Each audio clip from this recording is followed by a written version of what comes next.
L'initiative No Bilag aura-t-elle des conséquences sur le bilinguisme biennois ? Le 4 mars, les Suisses sont invités à voter sur la suppression de la redevance radio et TV. Celle-ci constitue une partie de la base financière de ces médias et leur permet d'assurer un programme quotidien dans toutes les régions linguistiques.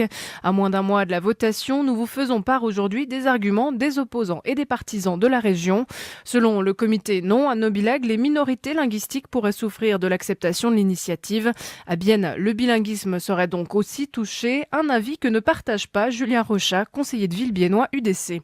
Déjà, il y a l'Office de la communication qui pourrait régler ces différents problèmes de diversité linguistique. Et la Confédération, elle a aussi le devoir d'assurer cette diversité linguistique en imposant, par exemple, les différentes langues dans différentes régions.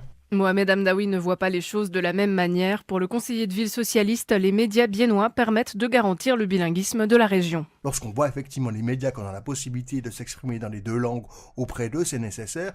On s'en doit. Si Bienne est une ville bilingue, c'est pas seulement parce qu'on cause de manière bilingue dans les bistrots ou au stade de hockey, c'est aussi parce que dans les médias, on a cette habitude-là de pouvoir s'exprimer dans une langue comme dans une autre, et puis surtout de se faire comprendre dans les deux langues. Ça fait partie de notre identité. Un débat public sur l'initiative est organisé ce soir à la Maison du Peuple de Bienne dès 19h. La conseillère fédérale Doris Leuthard sera notamment présente. Canal 3. Canal 3.